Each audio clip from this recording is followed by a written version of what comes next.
Estabas durmiendo, ¿verdad? Son, Estas son las malas juntas con Paola. Puro dormir. Ajá. Ya se me olvidó lo que iba a decir. Y apareció Luis también. Otro que estaba durmiendo. Estaba haciendo tarea.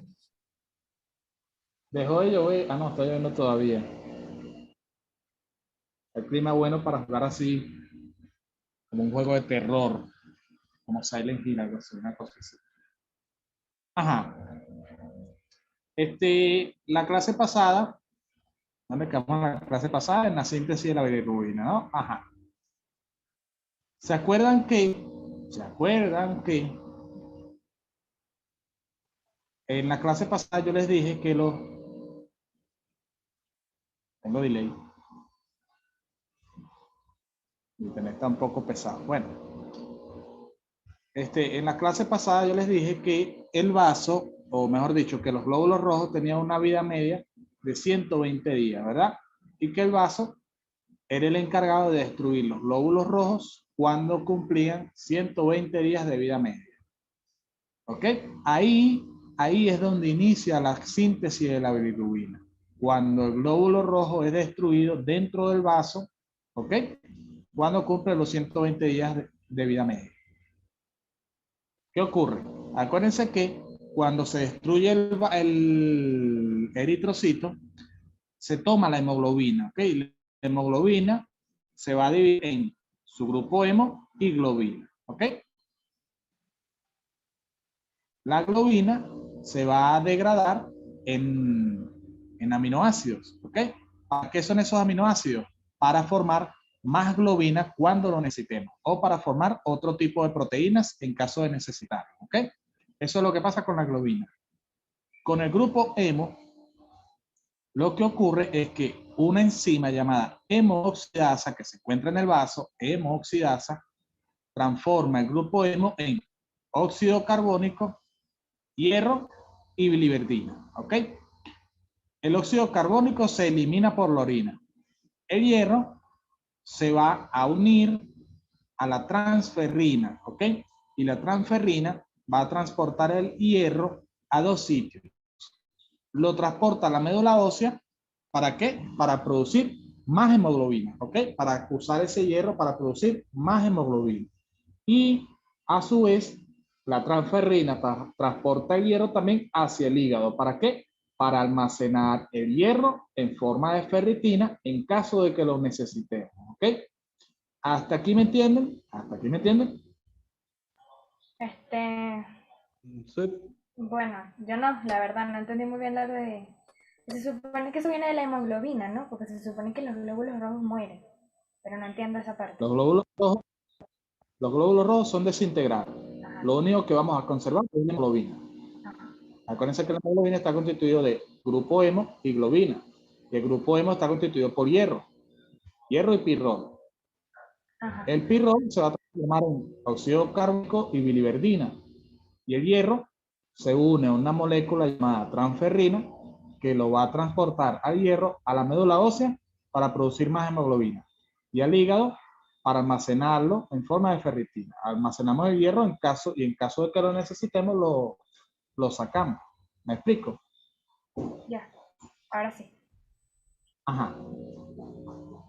La biliverdina va a ser reducida por una enzima llamada biliverdina reductasa. Ahorita no es importante que se aprendan las enzimas porque eso lo van a ver en fisiología, pero es para que entiendan. La biliverdina se transforma o se reduce a bilirrubina no conjugada. ¿Ok? Aquí se formó bilirrubina. ¿Sí? A partir de la biliverdina. ¿Qué ocurre con la bilirrubina no conjugada? Hay que conjugarla. ¿Ok? ¿Dónde la vamos a conjugar? En el hígado. ¿Ok? La bilirrubina no conjugada, como es insoluble en agua, necesita de un transportador para viajar a través de la sangre desde el vaso hasta el hígado. ¿Cuál es ese transportador?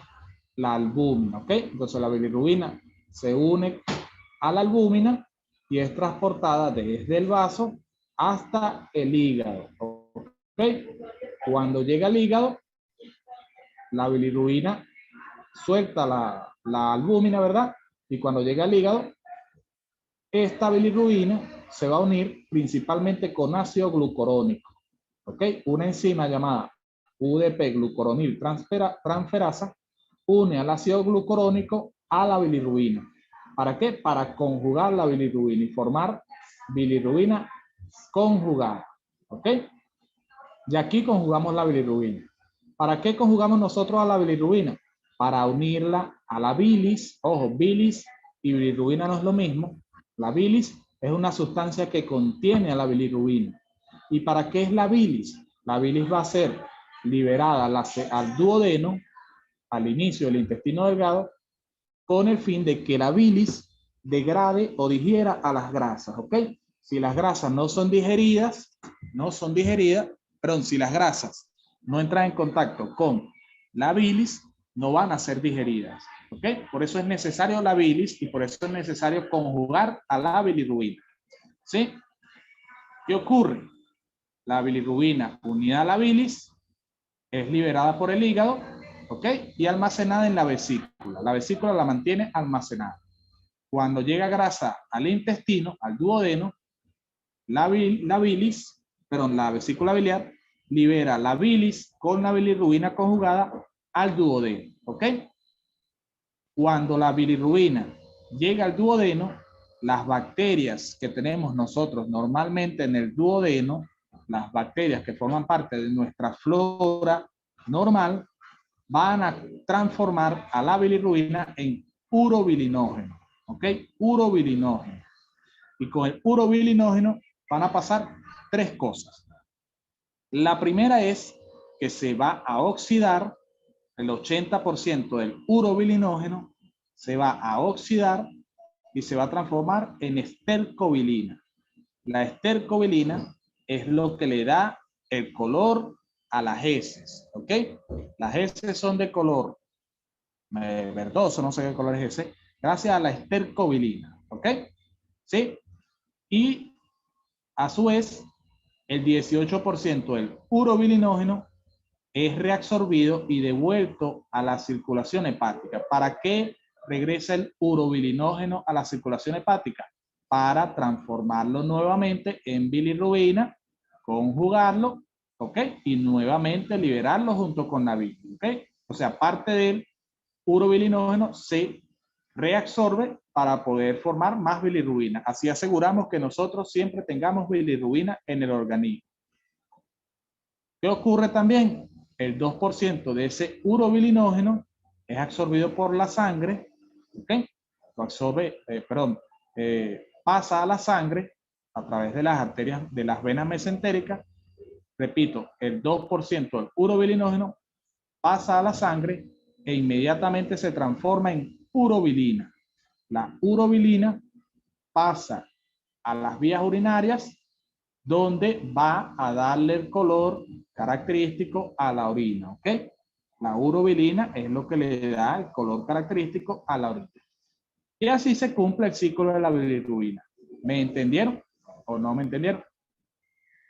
Sí. Profesor, tengo una pregunta. Ajá. ¿Cómo se afectaría este proceso si el vaso es extirpado? ¿Qué función dejaría o tomaría cualquier órgano o cualquier El cosa hígado. así? Se supone que se lo haría el hígado, ¿no? O sea, el hígado se encargaría. Eso yo lo pregunté en la otra clase. Él había El dicho que el hígado se encargaba de... se encarga de destruir los glóbulos rojos y de realizar todo el proceso que hace el vaso. ¿Ok? El hígado y una pequeña porción de la médula ósea. ¿Me entendieron? Sí. Ah, yo iba a No sé. preguntarle, era que si, o sea, a través de del color de las heces o de la orina se puede determinar, o sea, puede usarse como factor para determinar si hay algún problema en la producción de bilirrubina. O sea, algo Ya así, iba para allá. no sé. Ya iba para allá. Fíjense. ¿Qué pasa si hay un problema? O bueno, antes, vayamos a llegar allá. Fíjense. La bilirrubina conjugada y la no conjugada se piden en un examen llamado bilirrubina total y fraccionada.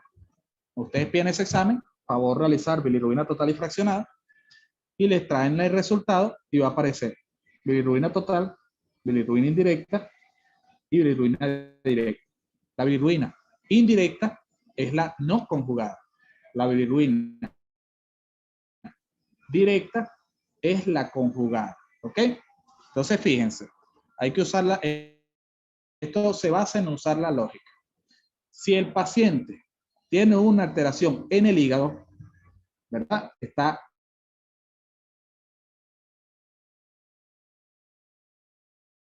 es la que va a aumentar. La bilirrubina no conjugada, ¿no? Si no la puede conjugar, entonces sería Exacto. La bilirrubina no conjugada o bilirrubina indirecta. indirecta. Cuando ustedes agarran el examen, a ver, mira, este paciente tiene aumentada la bilirrubina. ¿Cuál de las dos? La bilirrubina indirecta. Quiere decir que hay un problema en el hígado y el hígado no está conjugando la bilirrubina. ¿Ok? De entrada, hay que revisar el hígado. ¿Sí? Ahora, Sí. ahora, esa bilirrubina no conjugada va a circular por la circulación, ¿verdad? Vamos a tener mucha bilirrubina en la sangre. ¿Ok? Porque como no es conjugada, no la almacena, no la agarra el hígado, por decirlo así, y entonces la bilirrubina sigue circulando por la sangre. ¿Qué ocurre? Aumenta la bilirrubina en sangre y esa bilirrubina tiene que ser almacenada en algún sitio. ¿Dónde se almacena? En la piel, en la dermis, perdón, en la epidermis y en la esclera, la parte blanca del ojo. ¿Y qué ocurre? El paciente se pone amarillo. Eso es lo que se llama ictericia. Ictericia. Ah, eso es lo que causa ictericia. No puede ser. ¿Qué se pone amarillo primero? El ojo. Porque la bilirrubina se almacena principalmente es en la esclerótica. Después es que se pone amarilla la piel. ¿Sí? Entonces lo primero que hay que revisar es el ojo. Si el ojo se pone amarillo, eso es un caso de ictericia. ¿Okay? Eso se llama, no me acuerdo cómo es que se llama. Ay, no me acuerdo. Lo buscan, ¿no oyeron? Eso tiene un nombre. Entonces la ictericia se da por el exceso de bilirrubina no conjugada en la sangre, que tiene que almacenarse en algún lado. No puede ser. Ajá. ¿Qué pasa también? Como hay demasiada bilirrubina en la sangre, parte de esa bilirrubina se tiene que eliminar. ¿Qué hace el organismo? La transforma en urobilina. ¿Sí? ¿Y qué hace la urobilina? Pinta la orina.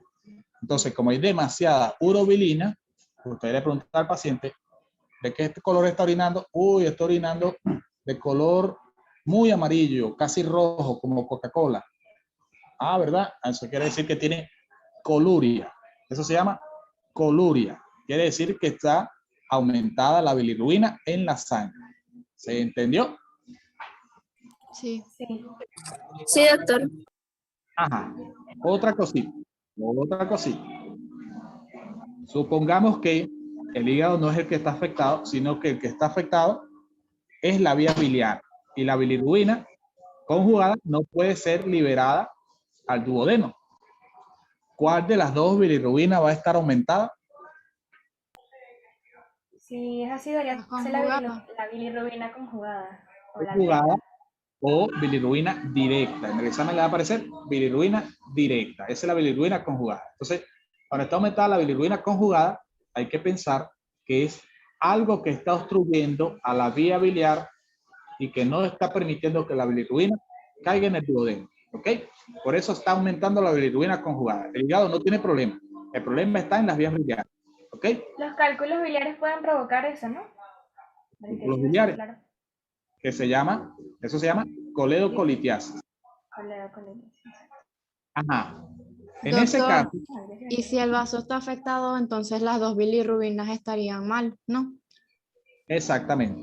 Si el vaso está afectado, vamos a suponer, no tanto el vaso, vamos a suponer que un paciente tiene una alteración de los glóbulos rojos, tiene una drepanocitemia y los glóbulos rojos tienen forma de banana. El vaso va a decir, estos glóbulos rojos están malos porque tienen forma de banana y no tienen forma de disco bicóncavo. Entonces viene el vaso y los empieza a destruir. Destruye. Y mientras más destruye, más sintetiza bilirrubina. Mientras más destruye, más bilirrubina. Destruye bilirrubina. Y empieza a aumentar la bilirrubina no conjugada. ¿Qué va a hacer el organismo? Bueno, mándale toda esa bilirrubina no conjugada al hígado. y el hígado empieza como loco a conjugar y conjuga y conjuga y conjuga. ¿Me explico? Entonces, primero aumenta la no conjugada y después va a terminar aumentando la conjugada. ¿Estamos claros? Sí. Otra cosita. Otra No cosita. entendí esa parte. La de ¿por qué las bilirrubinas estarán aumentadas? ¿Por qué? Porque el vaso está produciendo más bilirrubina de lo normal. ¿Por qué? Porque está destruyendo mucho. Porque está destruyendo. Ya entendí. Ya. Porque está destruyendo más glóbulos rojos. Ajá. Entonces, supongamos que hay una obstrucción en la vía biliar y no se está liberando la bilirrubina ni la bilis al duodeno. Fíjense que cuando la bilis entra en contacto con el duodeno, es transformado, en urobilinógeno y la mayoría es transformado a su vez en estercobilina y es lo que le da el color a la heces. Entonces, si el paciente tiene una obstrucción en las vías biliares, ¿verdad? Y la bilirrubina no se está liberando al duodeno, usted va y le pregunta al paciente, señor, ¿de qué color está haciendo pupú? Bueno, muchos te dicen, no me he percatado, pero otros te van a decir, bueno, estoy haciendo como más blanco de lo normal, estoy haciendo como heces blancas. Quiere decir que la estercobilina no está presente y no está pintando a las heces. Quiere decir que hay una obstrucción en las vías biliares que está impidiendo que la bilirrubina caiga en el duodeno, ¿ok? Eso se llama acolia, ¿ok? Acolia. Y otra cosita, aparte de eso, esto es un tema que da para hablar. Aparte de eso, acuérdense que les acabo de decir que la bilirrubina y la bilis son necesarias para digerir las grasas, ¿ok? ¿Qué va a pasar si la bilirrubina y la bilis no caen al duodeno?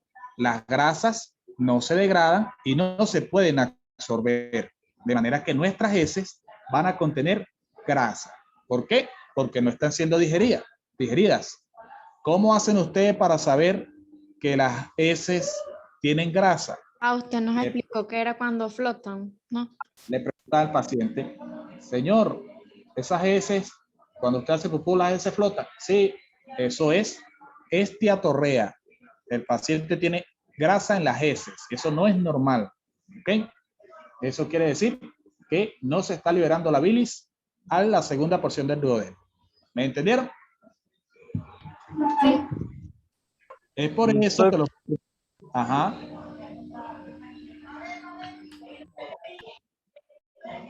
¿Me preguntaron algo? No. Simplemente que sí estamos entendiendo. Pues. Una cosa, por eso es que los pacientes con hepatitis tienen ictericia, coluria, acolia y tienen estiatorrea. Incluso, ustedes le preguntan a los pacientes con hepatitis, ¿te provoca comerte ahorita un pollo frito así que se le caiga la grasa? Y le van a decir, no, qué asco. ¿Por qué? Porque el organismo, como sabe, el organismo viene y dice, no, yo tengo el hígado malo, no estoy conjugando la bilis, quiere decir, perdón, no estoy conjugando la bilirrubina, quiere decir que no tengo algo para digerir las grasas, ¿verdad? ¿Qué hace el hígado? Le manda una señal al sistema nervioso y le dice, no comas grasa porque no tenemos cómo digerirla, y empieza la persona a rechazar las grasas. ¿Ven? ¿Se entiende? Doctor, me pasó. Orinaba muy oscuro, estaba amarilla, no me daba apetito, nada de eso. Todo lo que está mencionando. Todo en medicina es cuestión de lógica, Medicina es más lógica que caletre. Todo el mundo piensa, no, se lo aprenden de caletre. No, es de lógica.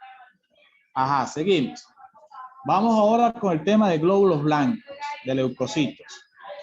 Los glóbulos blancos o leucocitos son las células inmunológicas de nuestro cuerpo, ¿ok? Y estas células tienen un número, esto puede variar, depende de la literatura donde lo lean, pero para que tomen como referencia, los valores normales de leucocitos son de 5.000 a 10.000, ¿ok? Para tomar como referencia. Alguna literatura hablan de 4.000 a 10.000, otra de 5.000 a 11.000. De 5.000 a 10.000 está bien, ¿ok? Ojo al tambor. Si aumentan los leucocitos por encima de 10.000, eso lo vamos a llamar leucocitosis. ¿Y qué causa la leucocitosis? O mejor dicho, ¿qué nos puede indicar a nosotros la leucocitosis? principalmente un proceso infeccioso. Puede ser viral, bacteriano, parasitario o incluso hasta por hongo. Repito, la leucocitosis indica proceso infeccioso.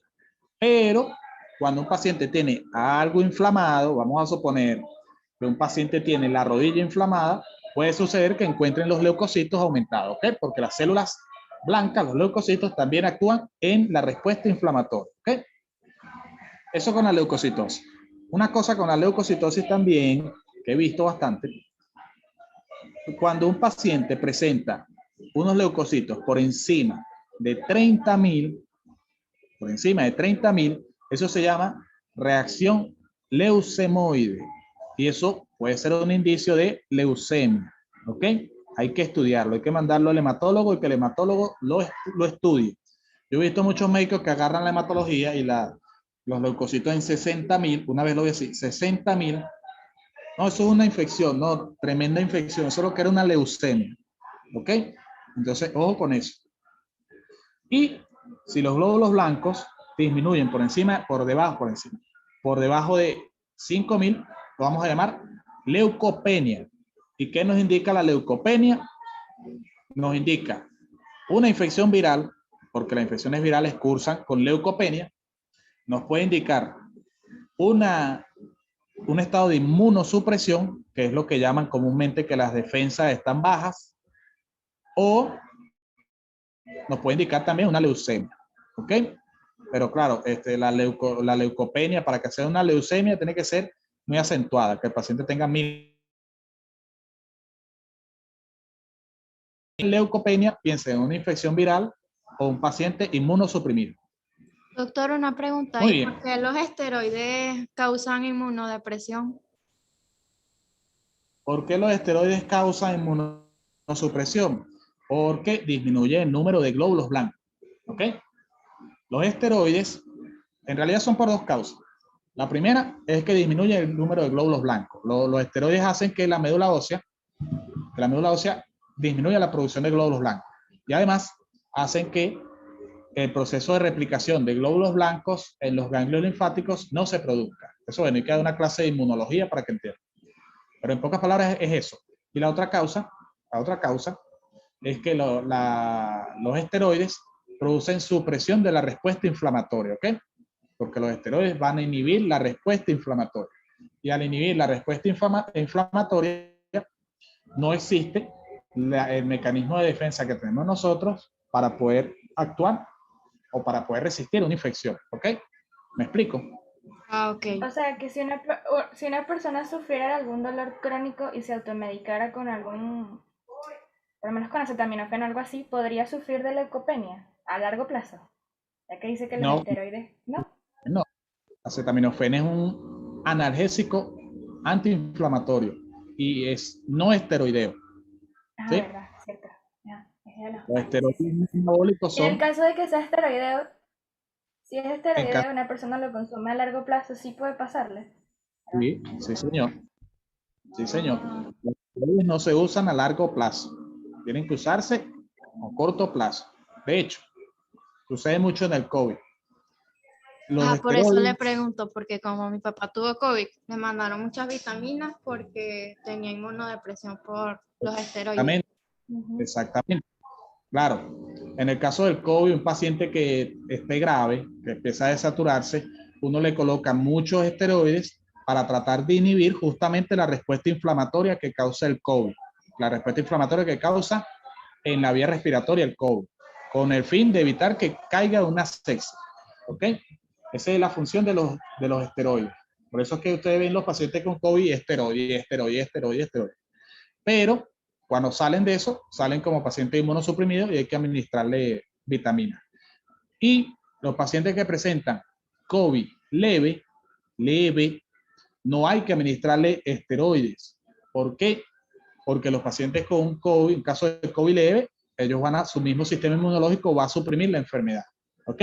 Si ustedes vienen y le meten dexametasona y esteroide y dale esteroide, el paciente se va a inmunosuprimir y va a favorecer una infección bacteriana y ahí es donde se complican los pacientes con COVID. ¿Me entendieron? Ah, sí, chévere. Ah, sí, ya. ¿Y la aspirina para qué? La Aspirina, aspirina, creo que es... la- ajá, No, bueno, explique usted porque usted es el que sabe. evitar la agregación plaquetaria. Ya eso lo vamos a ver. No se me adelante. Ya vamos a hablar de eso. Ya vamos para allá. Ajá. Acuérdense que cuando hablamos de leucocitos, yo les dije que los leucocitos se dividían, ¿verdad? Ah, bueno, te hablas de los leucocitos, la segmentación de los leucocitos. Los leucocitos tienen 4 propiedades. Una es quimiotaxis. Quimiotaxis corresponde a la capacidad que tiene el glóbulo blanco para interactuar con una sustancia que le van a indicar al leucocito dónde se encuentra un microorganismo o un proceso infeccioso o un proceso inflamatorio. ¿Okay? Ellos tienen la capacidad de reaccionar con esa sustancia. Diapédesis se refiere a la capacidad que tiene el leucocito para atravesar un capilar sin romperlo. Movimiento ameboideo, porque el leucocito tiene la capacidad de avanzar por el tejido conectivo sin, o sea, a través de las células del tejido conectivo. Y fagocitosis, porque el leucocito tiene la capacidad de encapsular a los microorganismos y degradarlos. Fagocitosis significa la degradación de los sólidos de los microorganismos. Fíjense, aquí tenemos el ejemplo. Ahí viene el amiguito leucocito, reaccionó encontró la zona de infección, ¿verdad? Y presentó quimiotaxia. La misma zona de infección atrajo al leucocito. El leucocito llega a la pared capilar y sin lesionarlo, la atraviesa. Luego, utiliza su movimiento ameboideo para pasar a través del epitel, del tejido conectivo, y cuando llega a nivel de donde está el microorganismo, lo engloba y lo fagocita, ¿ok? Se lo come. Esas son las características del leucocito. Y aquí prácticamente lo mismo que acabo de decir. Entonces, los leucocitos se van a dividir en granulocitos y agranulocitos. ¿Por qué se llaman así? Granulocitos porque tienen gránulos en su citoplasma. Por eso se llaman granulocitos. Y agranulocitos porque carecen de gránulos en su citoplasma. Estos también se llaman polimorfonucleares porque tienen muchos núcleos y mononucleares porque tienen un solo núcleo. Entre los granulocitos o polimorfonucleares tenemos a los neutrófilos, eosinófilos y basófilos. Y entre los mononucleares o agranulocitos tenemos a los linfocitos y los monocitos. Ajá. A ver, no, esto no. Aquí lo mismo. Esto lo mismo. Fíjense una cosita. Los linfocitos los vamos a dividir en linfocitos T y linfocitos B. Los linfocitos T, bueno, esto ya es más de inmunología. Como les digo, esto habría que hablar de una clase completa de inmunología, pero los linfocitos T son los encargados de fagocitar y destruir los microorganismos. Esa es la función del linfocito T. El linfocito B, por su parte, es el encargado de producir anticuerpos. ¿Ok? Eso se pregunta mucho. ¿Quién produce los anticuerpos? Los linfocitos B. Los linfocitos B, perdón, los anticuerpos son proteínas. ¿Ok? Esas proteínas se llaman inmunoglobulinas, que en los laboratorios, en los exámenes de laboratorio aparecen IG.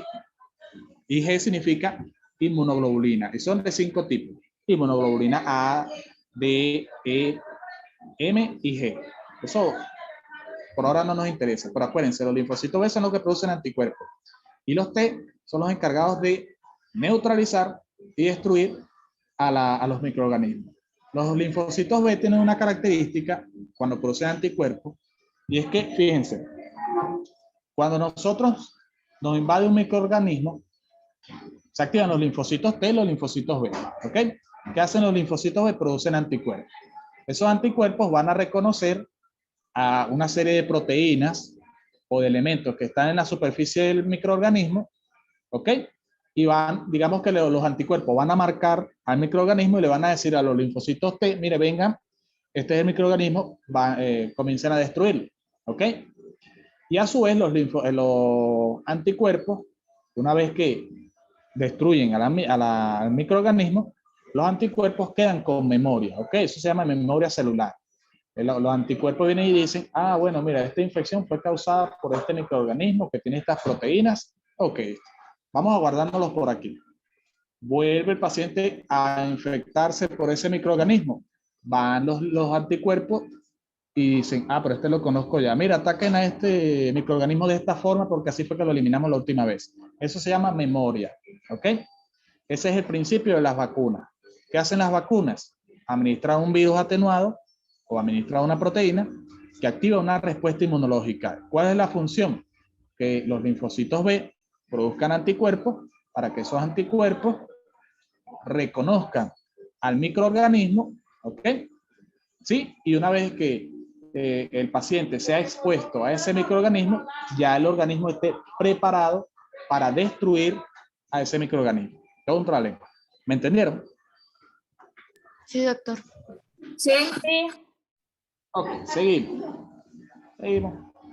Ajá, y llegamos a una parte importantísima de esta clase. Entonces, los leucocitos, dijimos que se dividían en polimorfonucleares o granulocitos, ¿verdad? Y mononucleares o agranulocitos. Fíjense, entre los polimorfonucleares tenemos los neutrófilos, basófilos y eosinófilos. Cada uno tiene sus valores, ¿ok?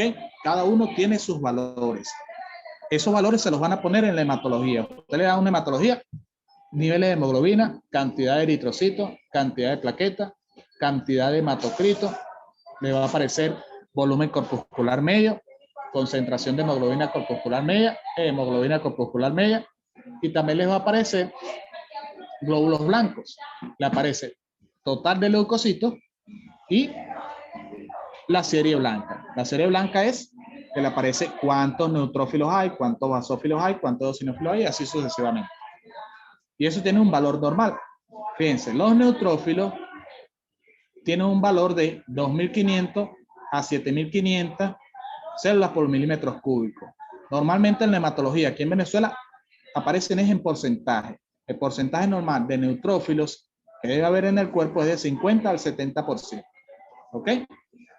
Si los agarran la hematología y ven los neutrófilos y están por encima del 70%, eso es una neutrofilia.